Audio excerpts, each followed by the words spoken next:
I remember when I was growing up playing, PlayStation 1 and all that, and Xbox One. And then I got Xbox 360, and I got Red Ring every freaking day, you know. But I remember, I don't know if y'all did this, but logging online and like looking up cheat codes, and then I would like write them down, like XX0 triangle square up right. But the reality is that with Grand Theft Auto. With Grand Theft Auto, yeah. If there was a game that offered cheat codes, I was using it. You know, and I think with life, I think that is books, in some ways. Cheat codes, are cheat codes, and it's a time saver. Man. Time saver. Like, why reinvent the wheel? You know, why take a decade to learn something that someone already went through, where you can learn it by reading the book maybe 2-3 times to really ingrain it, and then take the next step, which is the most important step, incorporating the knowledge that you learn. Right. Because there's a difference between knowledge and applied knowledge. If you don't apply what you learn, it's useless. Yeah. You're not doing nothing for yourself. So I think it's taking that step too, which is important. Apply what you learn.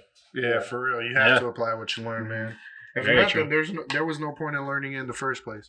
You know? Like, it's just wasted time. That's why you got to read Goggins. Yeah, you're reading it. Goggins.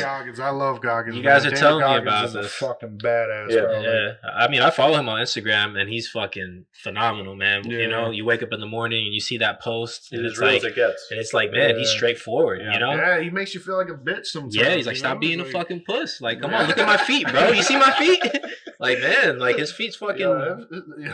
Like, he's a warrior, man. But Stay hard. He goes to another level that most people are not willing to go to. Yep. And I'm also one of those people that's not willing to get to a certain level that he is at.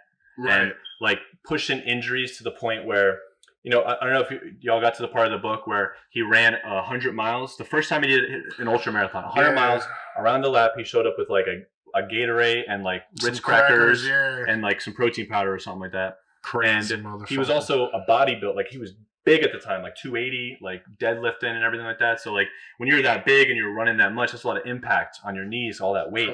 So long story short, I think he said he broke every bone in his feet. He was pissing Coca-Cola color urine and shit up his back. But he's like, I did it in my mind. So like for me, I'm not willing to go to that level.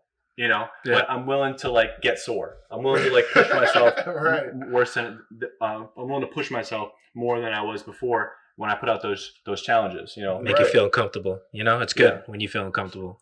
Yeah, but it's all about knowing yourself. You got to know yourself and how, like you said, how far you're willing to go. Can I talk about that challenge? Yeah, for sure. That challenge, because I first heard of it on Joe Rogan's podcast when he had Jesse Itzler on.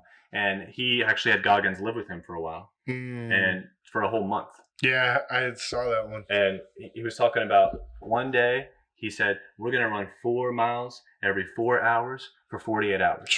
Then Joe Rogan started laughing, cracking up.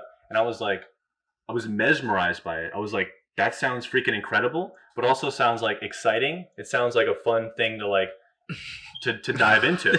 Now running that much is not fun. But being able to like test yourself to see if you can do it, that's fun. Yeah. I've done other challenges that I wasn't able to succeed in, which was I tried 2 miles every hour for 24 hours. Fuck. I got to the 12th hour where I got 24 miles in and I just couldn't do it anymore.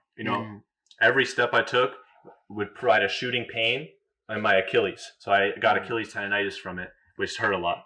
But from the 4-4-48 challenge, which was 4 miles every 4 hours for 48 hours, I successfully did that one. I did 53 miles in 2 days. And I'm not so much of a runner. Goggins is the one that got me into running.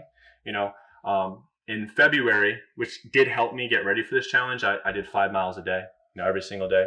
And then I did this challenge, the 4-4-48, in April, so a couple months later. Right. When you get to that point of pushing yourself beyond what your body thinks is capable, what your mind thinks is capable, I realized that the only thing that was left, and I could be wrong, but this is just like me theorizing and philosophizing about the experience, is your spirit. We all hear mind, body, spirit.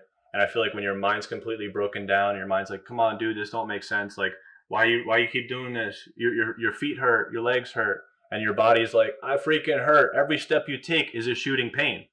What's left is your heart and your spirit, and that relentless pursuit to not give up, and it feels like those challenges help me communicate with that side of me better than without doing those challenges.